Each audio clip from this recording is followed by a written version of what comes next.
Have you ever wondered what it would look like if God himself went to war? Not through kings, not through armies, but through a single angel. One night, the greatest military force on earth surrounded Jerusalem. The Assyrians had crushed nation after nation without mercy. Now they stood outside the walls of God's city, certain that by sunrise, Jerusalem would cease to exist. Inside the city, the people waited in silence. Every torch beyond the walls reminded them of the army surrounding them. Every sound in the darkness felt like the beginning of the end. And somewhere in the night, King Hezekiah prayed. Outside the walls, the Assyrians mocked the God of Israel.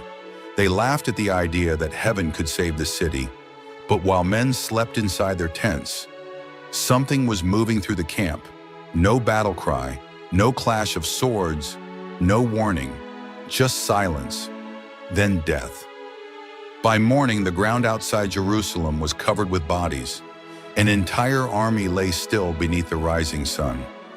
What did the soldiers see in the darkness before they died? What kind of angel carries enough power to erase a kingdom's army in a single night? And what does this story reveal about the God who commands the armies of heaven? Because the Bible says that in one night, the angel of the Lord struck down 185,000 soldiers. Tonight, we uncover the terrifying true story of the angel who destroyed an empire in a single night. Before you can understand what happened that night, you need to understand who was standing outside Jerusalem. The Assyrians were the most feared empire in the world. They did not just defeat nations, they erased them. When the Assyrians invaded a city, they burned homes, tore down walls, and carried entire populations into exile. Their warfare was designed to break both bodies and minds.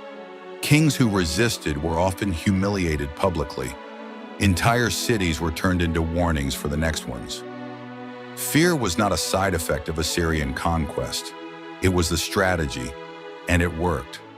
Most cities surrendered before the battle even began, because everyone knew the same thing. No one stopped Assyria. At the head of this empire was King Sennacherib. He was ruthless, calculated, and absolutely convinced that his military strength proved the superiority of his empire. And from everything history had shown him, he was right. Nation after nation had fallen. Fortified cities had collapsed. Armies had been crushed without equal resistance. Their gods had not responded. Their kings had not been saved. Only Assyria remained standing. So when Sennacherib turned his attention toward Judah, there was no hesitation. Jerusalem was small, strategically weak, politically isolated, and militarily outmatched in every category. Its king Hezekiah had no visible advantage. No army strong enough to confront Assyria. No allies powerful enough to intervene. No human path of survival once the siege began. By the time Sennacherib arrived, Judah had already been broken down piece by piece. Fortified cities had fallen. Villages had been destroyed or captured. The land around Jerusalem was under Assyrian control. Jerusalem was not just threatened. It was isolated. Then Sennacherib tightened the pressure. He didn't only surround the city, he attacked its confidence. His officials stood near the walls and spoke directly to the people. The message was intentional and repeated. Do not trust Hezekiah. Do not trust your God. No God of any nation has ever delivered their people from Assyria. What makes you think Jerusalem will survive? This was psychological warfare at its peak, because the goal was not just to defeat the city, it was to make the city surrender before a single attack was needed. And Sennacherib took it even further. He openly mocked the God of Israel. He compared him to the powerless gods of other nations that Assyria had already destroyed. In his mind, this was proof. If those gods could not save their people, neither could this one. So he spoke with complete confidence. Jerusalem was already finished. But inside the city, the reality was different. There was no escape route, no reinforcements coming, no external help possible, and outside the walls stood an overwhelming force, 185,000 soldiers encircling Jerusalem completely. Not a raid, not a warning. A full siege designed to end a nation. Inside the walls were civilians, soldiers, and a king faced with an impossible reality. If Assyria attacked fully, Jerusalem would fall. No human resistance could change that outcome, and Sennacherib knew it. That is why he spoke the way he did, because in his mind victory was already guaranteed. And yet what he did not understand was this. This was no longer a confrontation between Assyria and Judah. It was about to become something entirely different, a confrontation between human pride and the living God.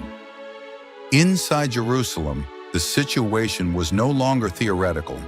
It was real, immediate, and suffocating. The Assyrian army was not far away on a distant battlefield. It was right there, surrounding the city, controlling every approach, cutting off every escape. Jerusalem was trapped, and everyone knew it. There was no army coming to help, no political alliance that could arrive in time, no military strategy strong enough to break a siege of this scale. Humanly speaking, the situation had already crossed the point of recovery. Outside the walls, 185,000 Assyrian soldiers maintained pressure day and night. This was not random positioning. It was total encirclement. No movement in or out without detection. No food supply coming through. No possibility of reinforcements slipping in unnoticed. The city was being slowly strangled without a single assault. And inside the walls, pressure began to build in a different way. It was not just fear of battle.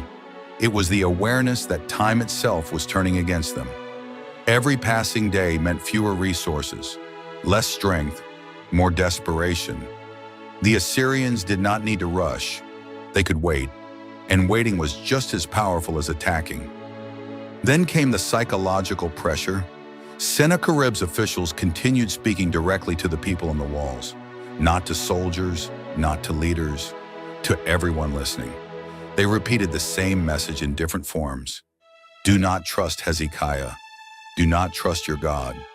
Do not think Jerusalem will survive what every other nation could not. They reminded them of conquered cities. They listed defeated kings. They pointed to broken temples and silent gods. And the message behind all of it was simple. Resistance is meaningless. Inside the city, that message began to hit differently over time, because pressure does something to human certainty. At first, people resist it, then they question it, then they start to fear it might be true. And Jerusalem was reaching that stage. The king Hezekiah now faced a situation where every human option had collapsed. No negotiation would save them. No military response would be enough. No strategic move could change the size difference outside the walls. This was no longer a question of strength. It was a question of survival. And in moments like this, leaders are forced into one of two directions. Trust what they can still control, or turn to the only one they cannot control at all. And in Jerusalem, there was nowhere else left to turn. The city had reached the edge of human ability. And when human ability ends, the story shifts into something else entirely. Something no empire accounted for. Something Assyria never prepared for. Because they believed they were facing Judah, but they were about to discover they were not. Hezekiah did not respond the way empires expected kings to respond. He did not rally the army. He did not send threats back to Assyria. He did not try to negotiate survival. He did something different, something simple, something decisive. He went to God. When Hezekiah received the written threats from Sennacherib, he took them and physically brought them before the Lord. He laid them out, not as a political problem, not as a military report, but as a direct accusation against God himself. Because that is exactly what it was. Sennacherib had not only insulted Jerusalem, he had mocked the God of Israel, and Hezekiah understood something critical in that moment. This was no longer just Judah's problem. It was God's name being challenged. So Hezekiah went into the temple and prayed. But this was not a long ceremonial prayer. It was direct, honest, stripped of illusion. He acknowledged reality first. Assyria is powerful. They have destroyed nations. No one has been able to stop them. That was not denial. That was truth. But then he made the shift that changed everything. He separated human power from divine authority. He said, in essence, this is what they have done to other gods. Gods made by human hands, gods that could not see, hear, or act. But the God of Israel was different, living, real, present. Then came the core of the prayer. Hezekiah asked God to act, not just to save a city, but to reveal who he truly was. He did not say, save us because we are strong. He did not say, save us because we deserve it. He said, save us so that all the kingdoms of the earth may know that you alone are God. This is the turning point, because this was no longer about survival alone. It was about identity. It was about God's name being placed in the center of a global challenge. And that changes the nature of the response. Because in the biblical pattern, when God's name is directly challenged in front of nations, the answer is never small, it is never quiet, it is never partial. Meanwhile, outside the city, nothing about the situation looked different. The Assyrian army remained in position. The threats did not stop. The pressure did not ease. From a human perspective, nothing changed immediately, but the story had already shifted in the unseen realm. Because while Assyria was relying on numbers, weapons, and fear, Jerusalem had moved the entire conflict into something else, a courtroom of divine authority. And once that happens, the outcome is no longer decided by armies. It is decided by God. And what comes next is not gradual, it is instant. One night, one command, and an answer that would be remembered long after the Assyrian Empire itself disappeared. That night, nothing about the Assyrian camp looked unusual. The soldiers ate, they spoke, they laughed. They trusted the same thing they had trusted every other night: numbers, discipline, and past victories. Jerusalem was still surrounded. The siege was still in place. From the outside, it looked like the same situation continuing. No warning signs, no visible shift, no natural reason to expect anything different. Inside the city, there was silence under pressure. People were still trapped behind walls, still waiting, still unsure of what would happen next. But something had already changed that no one could see. The decision had already been made in heaven, and it did not require human approval. The Bible describes it in one line. That night, the angel of the Lord went out. No negotiation, no delay, no announcement, just movement from the unseen realm into the visible world. And what followed was not a battle in the normal sense. There was no opposing army fighting back, no tactical resistance, no defense that could respond to what was coming, because this was not human warfare.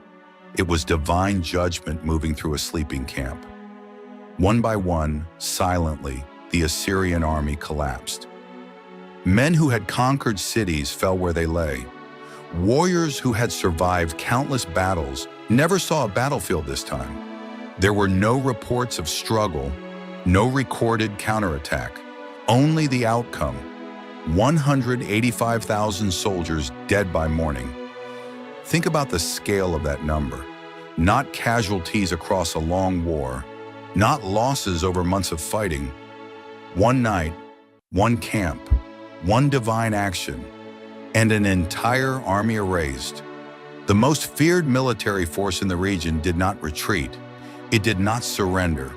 It simply did not wake up. And this is where the story becomes even more unsettling for human understanding, because nothing in the physical world can fully explain it. There was no recorded breach in the city, no army from Jerusalem attacking, no external force entering the camp. Only one explanation is given: the angel of the Lord acted, and the next morning, the evidence was undeniable. Bodies everywhere, silence where there should have been an army, power reduced to stillness. The empire that believed it could not be stopped discovered something it had never calculated. There is no army size that protects you from God, and no amount of human confidence can stand when heaven decides the outcome. Sennacherib, the king who mocked God, woke up to a reality he never expected. His army was gone, not defeated, not scattered, gone. And the same city he believed would fall was still standing, untouched, unbroken, unconquered. Because when God steps into a situation like this, he does not need escalation. He does not need time. He does not need human permission. One night is enough. And this event leaves one final question hanging over history. What kind of power can command heaven so completely that an entire army disappears in a single night? And if that is what happened to those who stood against him, what does it say about the God who still watches over his people today?